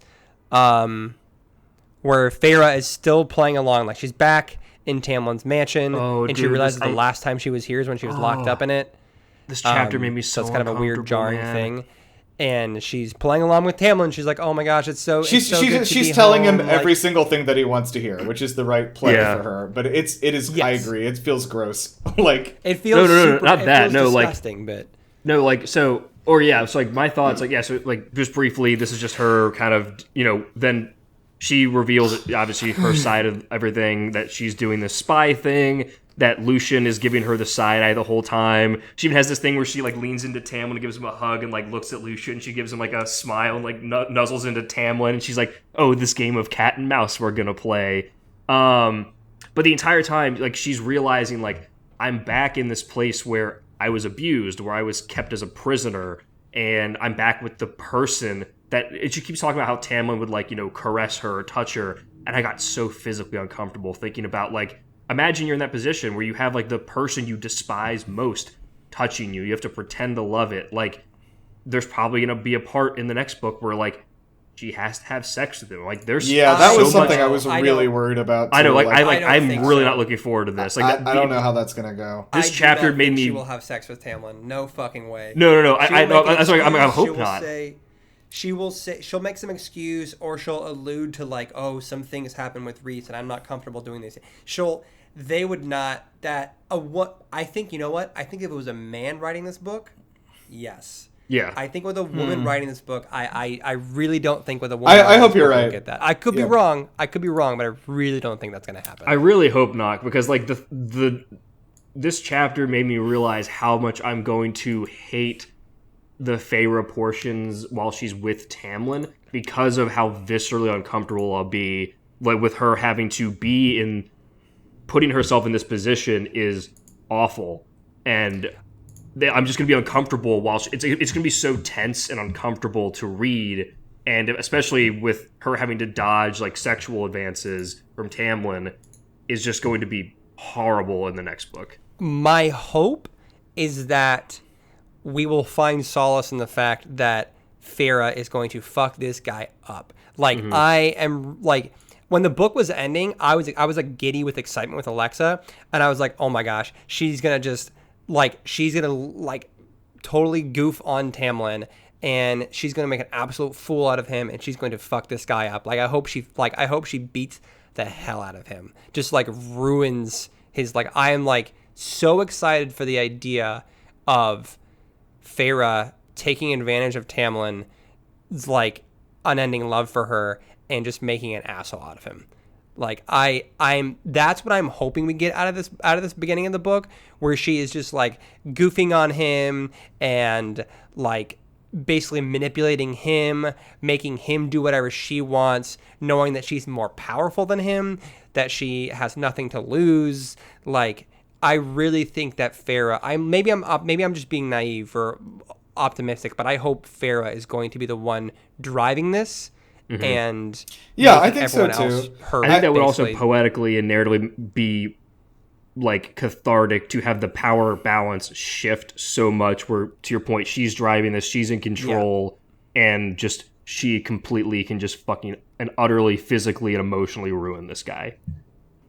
Yep, that is my hope, and I really, really can't wait for the shoe to drop where Tamlin realizes he's been played. That is going to be, I think, towards the end of the book. For sure. No, like, they're not gonna drag out her being. No. I'm not gonna say her being. I'm not gonna say that she's gonna be there. But I guess I mean the final confrontation between the two of them about this. Like, I think is gonna be towards the end of the book. I'm not saying she's gonna be there as a spy the whole time. I think it's gonna happen. I think it'll happen early enough because I don't think the Night Court on its own and its armies can stand up to Highburn.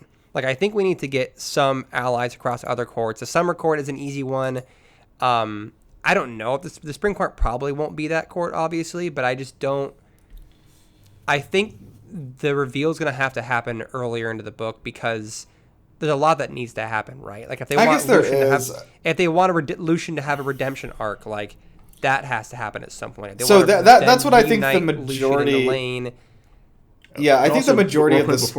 Oh, you're going? I do want to quickly comment, though, before we get into like our speculation on book 3, that they do, and part of what is different about this power dynamic as well is that in the last 2 chapters of the Rhys POV and Theris POV, they establish that they still do have the bond in place and that they can still send little like emotions and like reassurances and feelings of love down their bond. So Feyre is not alone here. This time she's back in the Spring Court, but she can still send these thoughts and emotions down the line to Rhys to let her know that she's okay, and she still has that lifeline. So it is an entirely different situation, which I was really reassured to see that like their bond is still back together in this, that they still have this like emotion, this some sort of telepathic tether, but that also she's back here and she's not totally alone in this power. Versus the first book where she was utterly alone and a prisoner. She's now shifted the power dynamic entirely, and she's not alone. So, obviously, this is not a small book, but I just checked the page counts, and the next book is 100 pages longer than this one. Yeah, a lot's going to happen. Yeah. I'm excited to read it. Honestly, when we ended the first book and we went into the second book, we had everyone telling us the second book is better. Yeah. But we all came out the first book a little lukewarm. And we're like, all right, yeah, we'll go into the second book. We'll keep going. We need to see this through. But as the second book wrapped up, I'm like, I want to start fucking reading it. I actually want to start reading it now, but like, obviously that's not going to work. But yeah, like we got to wait because if we read it too soon, I'm going to forget all this shit for the next recording. But yeah, I'm excited to start the next book. Also, can I take a guess at what you guys were spoiled on? Go for it. do I dare? Is it that she's the High Lady? Yes. Of the Night Court? Yes. Yeah. I knew that from like halfway through the first book. Yeah. Cause as soon as that was revealed, I was like, oh, I bet this is I bet anything if you Google Feyre, it says Feyre, High Lady of the Night Court. That is absolutely what it says. That is the first thing on the first line of Google. No, I was so glad that it happened here, so that I was like, oh, cool. I'm now like I'm spoilerless now. I'm free. Like, I'm back now I am spoilerless. I am also spoilerless, and I'm going to text you guys the 2 things that I was spoiled on. So I'm not going to text. I'm going to send it in the mod chat. I mentioned, send them in the toilet chat. No, I'm going to send them in mod court. You know how I alluded to the fact that I was spoiled on something from the game Mude in Discord? Yeah. Okay, I remember. Elaine and Nesta both came up previously, and I will send you right now what their images look like. Oh. Okay, now I see. They have fucking pointy ears. So like this happened like I think this happened midway into us reading the first book. We were playing Mude with like all our characters, and then Elaine and Nesta came up. I was like, Alexa, why does Nesta have pointy ears? And Alexa's like, don't worry about it. I was like, fuck. Something happens at some point where they become fairies. So I've known this whole fucking time that Elaine and That's Nesta crazy. both turn into high fae. So these are like the as two of biggest them- possible spoilers we could have had. Basically. It's a fucking bad spoiler that I got. Alexa was like, yeah, that's a pretty rough spoiler to have gotten. I'm like, damn. So as soon as Elaine and Nesta walk, because originally I think last episode I was like, oh, my spoiler probably won't show up until the next book. But Elaine and Nesta, as soon as they walk into the room, I was like, oh, this is what's about Dude, to happen. I had no fucking idea. I'm free. Fuck You're like, off. finally, I'm free. But at least we're free. All three of we're us all are free free now. now. We have no spoilers. I will Going on to the never. next I will book. never Google another name as long as I live. Oh yeah. After I did that, that's when I was like, oh, I just. That was the can't last Google time I looked up anything about. I've actually like called like Lindsay or asked her to Google things for me, like for other stuff that has come up, like when I've had questions, because I was just like, I can't do this again.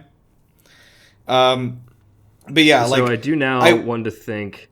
I'm curious now, like, what did we learn along the way? And then Alright. I guess we can talk about our general thoughts about the book. But what did we learn? behind every Do we wanna dumb bitch do- is a little bitch.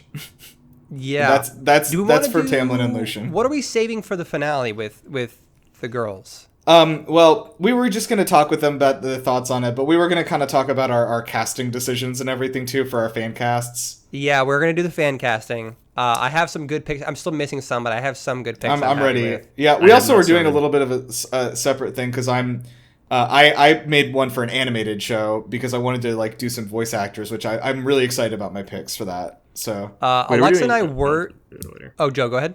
No, I'll take that to the mod chat. Okay. Alexa and I were kind of doing one joint reaction or one joint fan casting, and there are a couple of her, but then we couldn't agree on several people. Alexa's fan casting is kind of like, I'm calling it her like time machine fan cast, where Yeah. she's casting people at regardless specific of age. ages. Okay, yeah. Yeah, like, oh, this person would be perfect if they were younger or something like that. Whereas so that's why I had a couple disagreements with her. So we decided to kind of do different ones. I think we have a couple similarities. And then mine, I'm trying to like actually cast people by the right age, which is difficult. That's because I really don't hard keep to up- do. I don't keep up with actors, so I'm having to Google What are the kids like right now? Glenn Powell? attractive actors in their 30s. I don't know how Yeah. to. It's fucking hard. Some people I'm having trouble with. Hot actors. Yeah. I have some good picks though that I'm really happy with. Olivia Rodrigo is in. Is that a person? Yeah. I actually did consider her for one of my Olivia Rodrigo. Interesting. Is that who I think it is? She's No, the singer, right? we're saving this, guys. Oh yeah, We're yeah. making Sorry, content. I was making a joke. Yeah. So we're gonna do that, and then I think I put up like kind of like a little schedule because we're gonna probably have our just like a filler bonus episode, finish out our little Lord of the Rings adventure for the next one after this, and then do our roundtable just because so we have time to schedule the recording for our like roundtable thing. And then I think we should be able to jump right into book 3. So if my calculations were right, like first week of October is going to be when the first book 3 episode comes out. If I'm right, but it'll be around there. Or like the end of September, maybe. Somewhere like that. We'll have to see, but anyway, yeah. So I think overall, I guess we can give some like quick overall impressions, just like of the ending itself. Like, I think we should save our like overall book impressions for our discussion later. But like, But you also did say, what did we learn? You posed the question. what did we learn? Okay. Don't trust a hoe, never trust a hoe, and don't trust me is what I learned. Yeah, I'd say Tamlin is the if you hoe have- in my story. I just Yeah, wanna make you that know, clear. make sure if you have a toxic relationship, get out of that relationship as soon as possible. And if you see them hanging out with Hitler, huge red flag. That is a red flag. You dodged a huge bullet. Good for you. One of my favorite kind of like cheesy quotes is from BoJack Horseman. You may have seen it. It's like, when you are wearing rose-colored glasses, all the red flags just look like flags. I've heard that before. I didn't know that was from BoJack Horseman. Yeah, That's it is. very good. It's fun. Yeah. But anyway, I was reminded of that. Anyway, yeah, I think what I learned is that it is very hard and very infrequent that that people actually change when they realize they've made a mistake. I think I knew that already, but like, I think that's a real world application, is that like 9 times out of 10 when people do something bad, they decide to double down on it, and that is upsetting. Oh damn, Nirav hit us with like an actual real lesson learned. I can't think Mostly of just like I'm that. just thinking about Republicans right now. I'm sorry, Joe, what do you have? I think there was just a good lesson in general in this book. That I think there was a running theme about trust. Yeah. It just in relationships, friends, romantic, any kind of relationship that existed, and the dichotomy of the first act of the book where nobody trusted Feyre in any sort of relationship, friend or otherwise, or romantic, and then she finally has that sense of community where it culminates with the ultimate.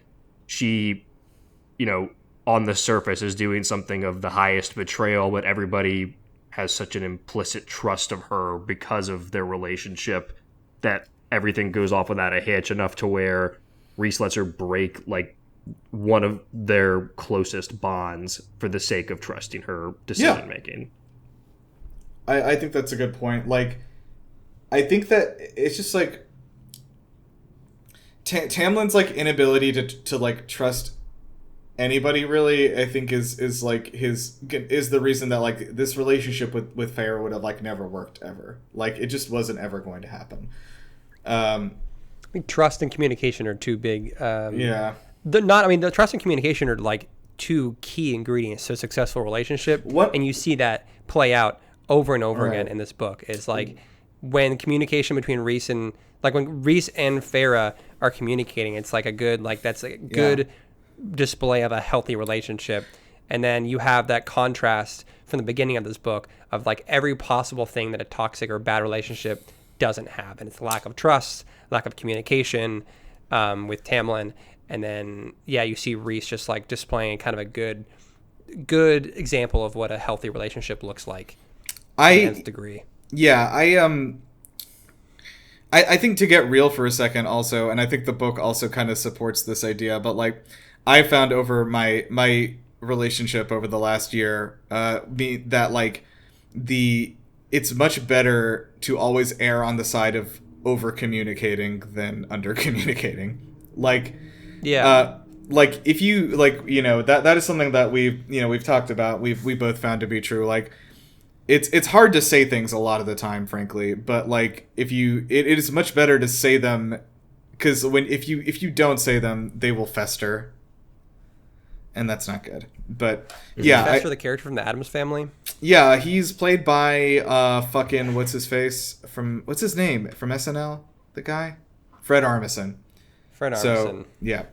I watched one episode of Wednesday season 2, and I said, all right, and then I forgot to watch the rest of it. So I guess that should just kind of tell you about the quality of that show. I just didn't. I enjoyed season 1 just fine, and then I have no interest in watching. I'm good. That kind of was where I was. I like kind of enjoyed season 1 actually, and then I was just like, I didn't really think it needed a season 2. Anyway, so we've learned that Netflix loves to renew shows that don't need a season 2, and loves to cancel shows that desperately need a season 2.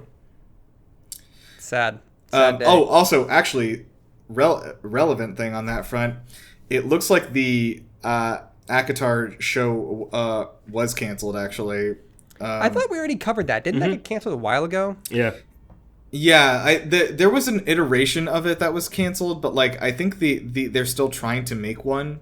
I don't know if anyone's picked it up yet, but like, because apparently the ACOTAR show getting canceled, there's like a Reddit post from a year ago about that. Oh, okay. Yeah, I don't know, because I do still think that you could make it. I do think it definitely like is one of those. This book is so fucking long. You have to do a show. Like, you could not do a movie for this, man. Like, wait, what the fuck? Disney was supposed to be the one producing this show? It was going to be a Hulu thing. Yeah, it was going to be through Hulu. Oh, okay. But yeah. Okay. I think like that. An HBO Max would have been. That's what I way was better. just about to say. I feel like this feels more like an sure. HBO content than Hulu content. I think they should pick it up. Like, either them or like, see, it would be out of place. But like, I think Apple TV is the only other people making stuff like HBO. But like, it would be definitely more in place with HBO. Anyway, Dude, okay, apparently Hulu had been holding the rights to the show since 2021, and they just canceled it then. That's wild. But that does mean that she can like shop it around again. So hopefully someone picks it up. We'll see. Hold on. Ooh, I'm gonna sneeze. No. I'm sneezing all my good thoughts out. So, as far as an ending, like, just to pull the book together, I do think that, like I said, I think that this stuck a landing pretty well, and I feel good about the book overall. I liked it, definitely. At this point, it's so hard to say, because I absolutely recommend reading the second book, but I still don't feel good recommending the first book to anybody, but I can't read the second book without reading the first one. It kind of feels like recommending the first, like, Parks and Rec is one of my favorite. I was literally about to say Parks and Rec, dude. Parks and Rec is one of my 100%. favorite TV series of all time. Season 1 is bad. The characters are weird. It's just not a good season. But season 1 of Parks and Rec is only 6 episodes long, and it only takes a couple hours to get through. And it's like, just do a little bit of homework, and then you can enjoy the rest of the show. Yeah. Okay, season 1 of Parks and Rec is not as bad as book 1. No, that's true. It just principally, just on principle, yeah. Like you can find moments of enjoyment in season 1 of Parks and Rec. Yeah, it's dry and it hasn't found itself yet, but yeah. Alexa said that she went back and read book 1, and I think it solidified that it's not as good as books 2 and 3, but also I think she said she got more out of it on a second read with all the additional context of the rest of the series. I'm sure that's true. I'm not going to read it again. I'm not going to do it again, but yeah, no. I'm sure that's true. Yeah. I'm sure. If you have the entire plot already known to you, there's a lot you can enjoy. But that first dry read is dry. It is dry. I think I would still realistically. I enjoyed book 2 enough that I would probably recommend people, a specific person, to read book 1. Like, I wouldn't go out and recommend, like, just anyone read this book series, but, like, I've enjoyed it more than I thought I would, and I probably would recommend reading book 1. I mean, because I think if you skip book 1, you're not going to get you're not going to get anything out of this. If you read a plot summary of it, you have to read book 1 to read book 2. Yeah, but I was going to say, Patrick, like, I'm sure you know this, like, I'm 100% sure you have at times recommended an anime to somebody and been like, no, give it like 6 or 7 episodes. It gets really good, right? Like that's like most anime. That's almost all this anime. fucking podcast. This fucking podcast. I recommended first episode 7 of the podcast. Just confirming that this podcast is anime.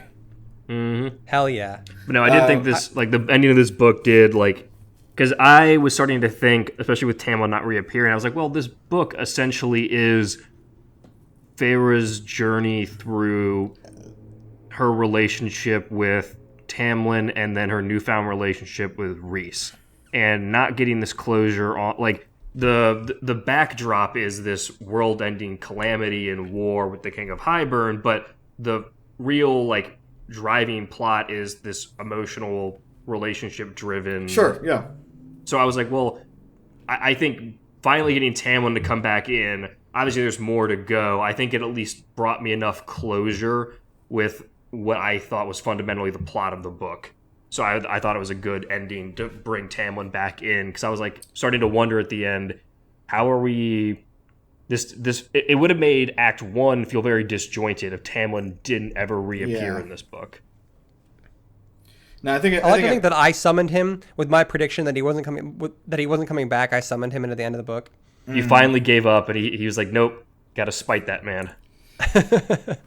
Yeah, I have to say, like, I was absolutely taken aback by how this ended. Like, everything in my head was so far removed from any of the things that happened. Like, I didn't expect to see Elaine and Nesta even a little bit. Like, just all that whole thing. I thought they were gone from the book for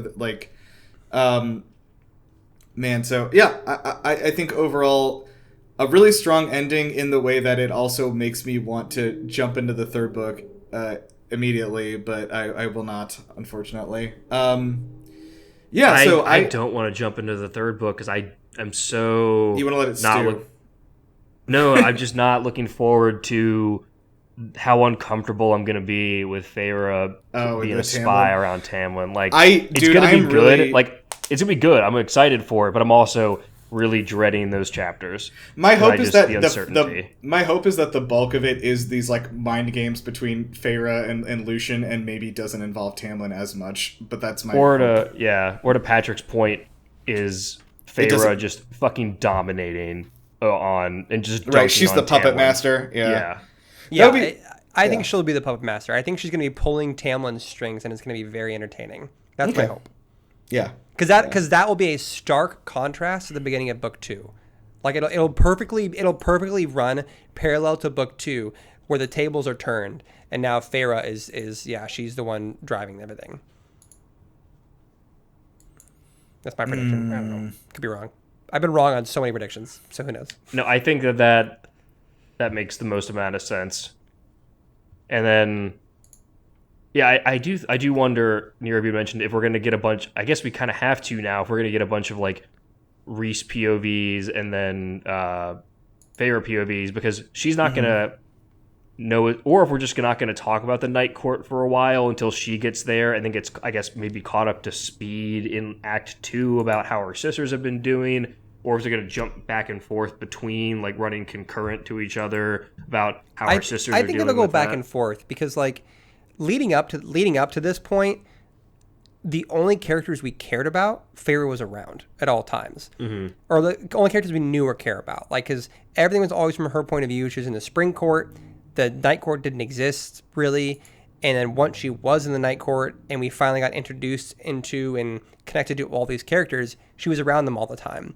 So if we split it off completely and we suddenly don't get to see Rhys, Mor, Cassian, Azriel, Amryn, Nesta, or Elaine until halfway into the book, that's a shitty first half of the book. Because like these are all characters we know and love now. I think we need to have some updates on them. Otherwise, it's going to be kind of a bummer to just lose them for half the book. Yeah, I hope it's like 70-30, mostly Feyre, and then we just get enough of like check-ins to keep getting that character and plot development in the Night Court. Yeah, but that seems like a good balance. Yeah, I don't want every other chapter just whiplashing me between two different settings. Man, Game of Thrones with their like 9 POV characters, half of which you don't care about. Mm-hmm. Or Song of Ice and Fire, rather. Yeah. I do think that I am hoping that you're right and that Feyre doesn't spend like forever at the Spring Court, but it also may be that like she is traveling, because she does make a sort of a thing with Tam at the end of this, like, I'm going to be here with you when you do all these things, and he agrees this time. Like, I'm going to see all the shit that happens. I'm going to be in all these meetings with you. So it does make me wonder if perhaps she will be meeting people from the other courts and stuff too on behalf of the Spring Court and everything. And I think the guy at the Summer Court, what's his name? Tarquin Duck? Tarquin Duck. Yeah, I think he is somebody who also may come back into the picture as being like very aware that she is faking this. I don't think, I was hoping that Rhys is going to reach out to Tarquin and then get him as an ally before Tamlin can. Oh no, I would hope so too, but like I was just thinking like I think if they were to come into contact again at this point, like if Tarquin were to come to the Spring Court or whatever, like he would know immediately that Feyre is like faking this shit. Oh yeah, because I guess they are. I think Tarquin mentioned the fact that the Summer Court and the Spring Court are neighbors, so maybe. Well, I wonder that would happen because he issued the Death Ruby to them or whatever it was. So I wonder if he'll show up to some like allyship meeting with the Spring Court, and Tamlin will kind of sell the story that Feyre was under his spell. He'll kind of like officially, publicly drop the death warrant, but then to your point, if he'll kind of be like, no, Feyre, you were not under any spell. You were a very genuine, real person. I'm not saying. Okay, let me be clear. He's not. I don't think he's going to sell her out or anything. No. He's not going to sell her out. I think that like they're going to. I think that they're going to. She's going to convince him to ally with the Night Court, and that Rhys had his motivations. And I think that. Yeah, I think we're going to get a lot more political intrigue, and I think that we'll probably get Tarquin to come back in this book. I agree. Because he definitely wasn't a one-off character. Yeah. Okay, cool. I guess we should probably close out here and kind of we can stew on our thoughts on like the book as an overall unit and talk about that for our finale. So thank you guys for journeying with us through this. And yeah, I don't know. Does we have anything else to throw out there? I was thinking we could probably just tell everyone to keep on trucking. Yeah, it might be good to keep on trucking. I agree. And while you're in your trucks traveling from town to town, support those local bookstores when you come across them. Do that. Yeah. All right, they'll be good. All right, see you Keep on guys. trucking. Bye. Tick, tick, tick, tick on the wall. Maybe you could have it all. Get down on your knees and pray. Maybe she will let you stay good enough if you play the game. Here comes the music, don't resist. Gotta keep on moving. Here comes the music, just give in. Gotta keep on. I was saying Nirav is a bitch. What? And then as I said that, my son said bitch. Oh, really? And then myself, Alexa, and Joe fucking lost it. So I was like, hold on, I got to record this. This is way too funny.